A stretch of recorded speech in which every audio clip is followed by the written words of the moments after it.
4위부터 공개를 해보도록 할게요. 네.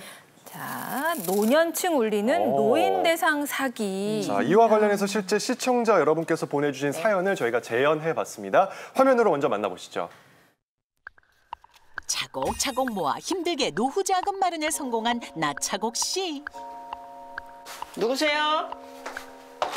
네, 어머님 안녕하세요. 저 여기 이전에 동네에서 투자 설명회 했었는데 그때 어머니 보고 나서 돌아가신 저희 어머니가 많이 생각나서 마음 쓰여가지고 방문 드렸습니다. 잠깐 대화 가능하실까요? 네, 들어오세요. 노후 자금을 투자하면 꾸준히 매달 100만 원씩 들어온다는 말에 솔깃하지만 이내 거절하는데요. 언제든 마음 바뀌시면 편하게 연락 주세요. 그날 이후로 자식처럼 살뜰히 안부 인사를 보내는 사기 씨에게 점점 마음이 열립니다.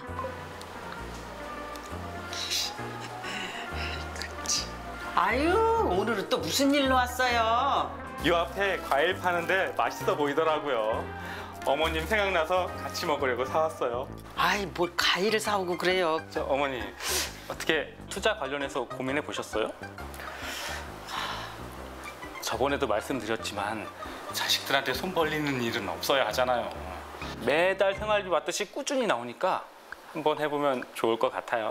진짜 믿어도 되는 거죠? 그럼요. 여기요. 이 핸드폰에 이렇게 앱만 깔으시면 돼요. 이 코인 진짜 대박 날 거라니까요. 박사기 씨의 도움으로 앱을 깔아 노후 자금을 투자하는데요. 매달 꼬박꼬박 들어오는 100만 원에 기분이 좋아집니다.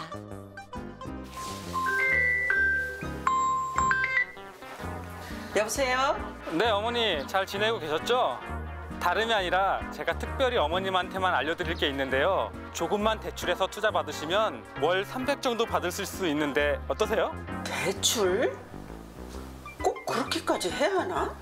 그럼요. 장기적으로 생각해 보시면 자식들한테 손 벌릴 일도 없고 오히려 손주들한테 용돈까지 챙겨줄 수 있어요. 매달 들어온 돈에 별 문제 없을 거라 여기며 대출을 진행하는데요. 이상하다. 왜 안 들어왔지? 고객님의 전화기가 꺼져 있어 삐 소리 이후 결국 박사기에게 속아 평생 모았던 돈뿐 아니라 대출받아서 투자했던 모든 돈을 날려버린 상황이 됐습니다. 투자 사기당한 나차곡 씨, 과연 돈을 돌려받을 수 있을까요? 네, 노인 대상 보이스피싱이 수년간 기승을 부렸는데 요즘 저렇게 투자 사기 쪽으로 바뀌어가나 봐요. 꽤 많은 분들이 피해를 보시네요. 그러게요. 정말 노년층을 대상으로 이제 사기 범죄가 이루어지면 이분들은 나중에 노후 파산으로 갈 수밖에 없어요. 네. 그러니까 젊어서 뭐 이렇게 망하거나 이런 거는 다시 또 노력해서 어떻게든지 좀 회복할 수가 있지만 사실 이제 60대, 70대가 넘어가면 다시 회복하기가 어렵거든요. 영상에서 보시지만은 뭐 저런 걸 설마 당하겠어. 나는 안 그러겠지 생각으로 보시면 절대 안 됩니다. 나에게도 일어날 수 있는 일이고 누구든지 그렇게 유혹에 빠질 수 있으니까 조심하셔야 되고요. 사실 돈 넣자마자 바로 이자가 들어온다는 게 말이 안 되잖아요. 그렇죠. 그런데 이게 조금씩 차곡차곡 들어오다 보면 욕심이 생겨서 조금씩 더 투자를 하게 돼서 나중에는 정말 전 재산을 몽땅 투자해서 피해를 보시는 분까지 생기고 있는데요. 통계를 보면 깜짝 놀라실 거예요. 네. 2019년에 보니까요. 60대 이상 비중이 19년과 비교를 해서 4배로 급증을 했습니다. 그리고 개인 파산자 중에서도 60대 이상이 47.5%니까 거의 반이라고 생각하실 수 있죠. 근데 이분들 보니까 그 중에서도 이유가 뭐냐. 주식, 코인 등 투자 실패로 인한 경우가 굉장히 늘어나고 있다는 사실에 주목을 해야 될 것 같습니다. 그래서 정말 투자 중요하지만 투자 필요하지만 절대로 욕심을 내선 안 되고 다른 사람 이 얘기를 쉽게 믿으면 안 될 것 같습니다. 네, 알겠습니다. 이호성 교수님, 네네. 그런데 노인 대상으로 한 투자 사기가 왜 이렇게 늘고 있는 건가요? 아주 이 세상에 약한 마음, 선한 마음 파고드는 나쁜 놈들이 아주 많습니다. 이거 절대 그런 데 넘어가서는 안 될 텐데 가만 생각해보면 우리가 노년기에 몇 가지 마음의 어려움이 있죠. 제일 먼저 내가 이렇게 살아가는데 힘들게 돈 벌고 있는 내 자식들한테 그렇게 계속 손 벌리는 게 너무 미안해서 그리고 실제 내가 살아가는데 병원비 들죠. 또 생활비 너무 비싸죠. 이런 쪼들리는 삶을 어떻게 펼쳐나가야 되나는 걱정이 있죠. 어디 그뿐인가요? 우리가 사실 내 손을 잡아준 그 사람을 뿌리치기가 굉장히 어렵습니다. 이런 선한 마음 또 약한 마음들을 파고들어서 아 이렇게 하면은 고액연금 거기다가 고령 시기에 우리가 언제든지 쓸 수 있는 큰 돈 만질 수 있습니다. 이렇게 말하거나 매달 차곡차곡 쌓입니다. 어머니 이만한 거 없습니다. 이렇게 파고 들어오면 사실 우리도 살짝 흔들릴 수밖에 없거든요. 어쨌든 이렇게 말도 안 되는 것 같지만 우리에게 다가오는 이 사람들 반드시 물리치셔야 됩니다.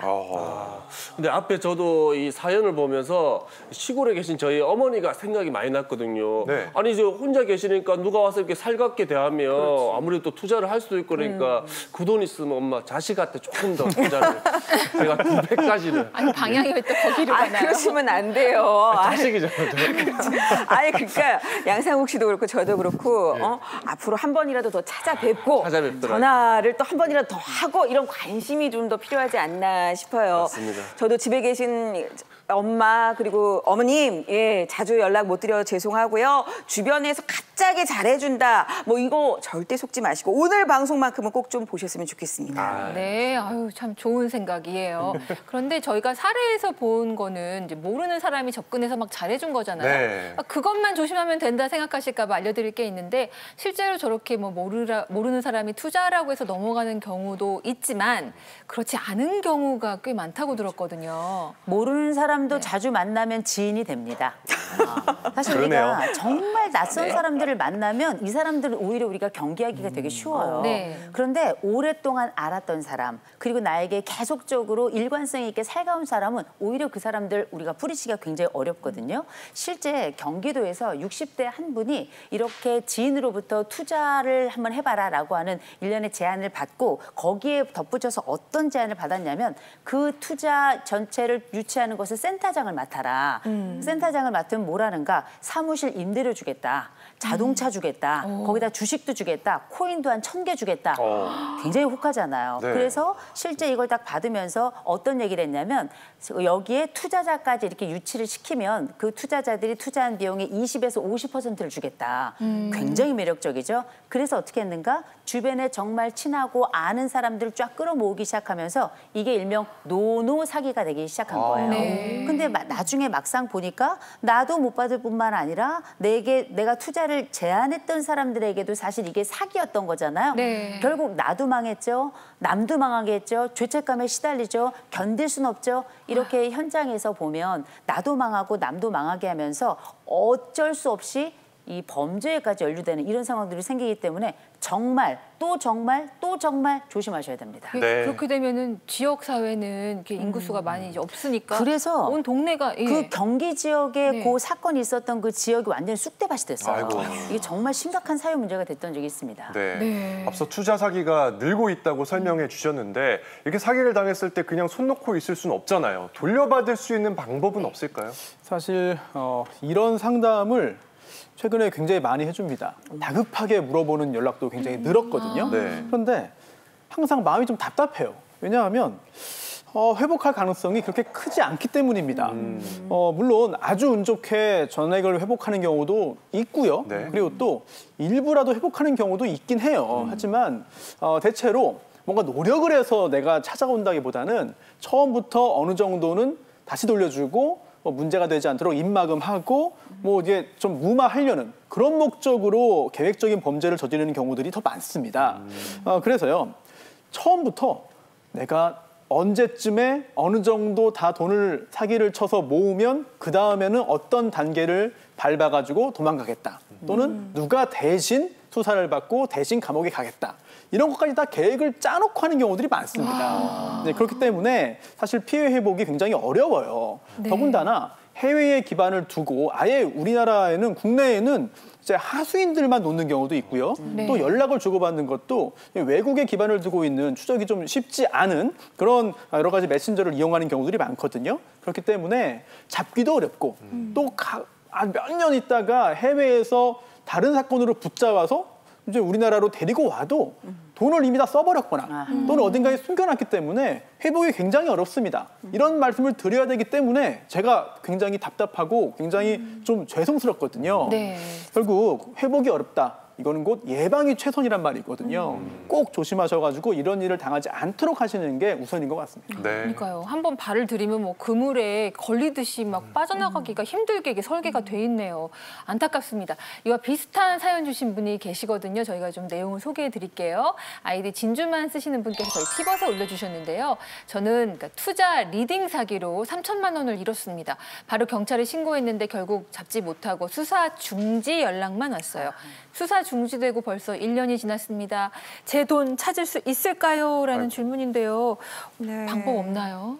그러니까요, 우리 손 변호사님이 말씀하셨듯이 정말 안타까운 경우가 이런 경우인데요. 이제 수사 중지라는 건 뭐냐면 이제 수사를 진행을 하려면은 범인을 특정이 돼야 될 거 아니에요. 네. 범인을 찾을 수가 있어야 되는데 이 범인이 대부분은 찾기가 어렵습니다. 해외에 있거나 아니면은 그 IP를 찾아가더라도 누군지를 특정할 수가 없어서 수사 중지되는 경우가 많고 최근에는 그래서 이런 피해들이 굉장히 많이 발생하고 있으니까 정말 그 사건들이 산적해 있다고 합니다. 그 정도로 행정력이 따라갈 수 없을 정도로 피해는 일어나는데 막상은 수사조차도 진행되기 어려운 상황이 많아서 일단은 사실은 이제 수사 중지가 되어 있으면 계속해서 뭐 이에 대해서 수사를 촉구하거나 이런 내용으로 경찰서에게서 연락하시는 것 방법밖에는 할 수 있는 게 없어서 좀 안타까운 경우라서 돈을 찾으실 수 없을 것 같다. 뭐 이렇게밖에 말씀을 드릴 수가 없네요. 그래서 피해를 당할 때도 내가 누구에게 돈을 붙이는지 어떤 사람에게 하고 있는지에 대한 최소한의 정보라도 가지고 계셔야 이렇게 수사 중지도 되어버리는 사태는 피할 수 있다는 거 유념하셔야 될 것 같습니다. 막막하고 안타깝습니다. 네. 앞서 손 변호사님께서 자, 이런 피해 복구가 어렵기 때문에 예방이 최선이다라고 네. 말씀해 주셨는데요. 우리 나와주신 세 분께서 피해 예방을 위해서 이것 하나만은 꼭 기억해라 하는 점 있으면 하나씩 설명해 주시죠. 먼저 양 변호사님. 네, 정말 이거 꼭 기억하셨으면 좋겠어요. 네. 남 모르는 필승 투자법 나에게 알려줄 리 없습니다. 그런 게 어디 있어요? 본인들이 다 하지 왜 저 나에게 알려주겠습니까? 근데 저도 이제 요새 막 이렇게 문자나 이런 거 많이 받거든요. 그러면 네. 정말 순간 잠깐 이거 한번 열어보고 싶은 유혹 떨쳐내기 참 어렵구나라는 생각을 해요. 그런데 절대로 이런 일이 나에게 발생하지 않는다는 거. 저도 이제 말씀드린데요. 뭐 해외 기관이나 국민연금 이런 공단에서 연수익률이 7%, 8%를 넘어가지 않는다고 해요. 그럼 그 전문가들도 다 모든 지혜를 더해도 7%가 넘어가지 못하는데 왜 이런 투자가 가능하겠는지 생각을 해보시면은 네, 피해갈 수 있을 것 같습니다. 나에게 알려줄 리 없다. 명심하셔야 됩니다. 그러니까 진짜 맞아요. 예, 저도 그런 문자 정말 요즘에 너무 많이 받거든요. 제가 문자가 어디 유출됐나 막 이런 생각이 들 정도로 밤에 또 그렇게 많이 오더라고요. 하지만 돈도 없을 뿐더러 말씀하신 대로 진짜 아니 그렇게 확실한 방법이 있으면 내 주변에 소수만 하고 돈을 벌면 되지 왜 생판 모르는 저한테 문자를 보내겠어요. 예, 속지 않겠습니다. 자, 두 번째 예방법 궁금해지는데요. 이호선 교수님. 자, 제가 두 번째 예방법 말씀드리겠습니다. 제발 좀 물어보세요.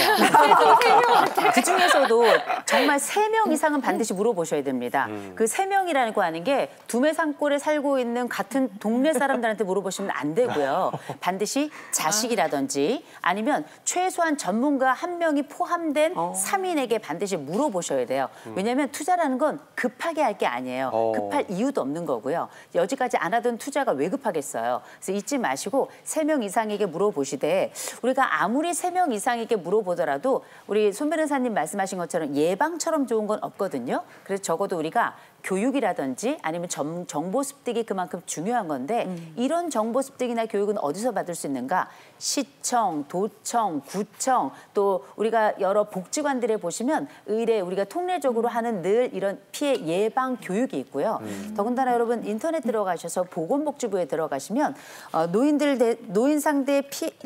상대 사기 피해 사례 및 대응 책자도 있고 거기에 따른 교육도 나와 있습니다. 하실 수만 있다면 반드시 이 교육을 찾아 들으셨으면 좋겠고 그에 앞서서 나에게 어떤 투자 얘기가 들어왔다. 무조건 몇 명에게 물어봐라. 3명 이상에게 꼭 물어보라라고 말씀드립니다. 꼭 물어보셔야 돼요.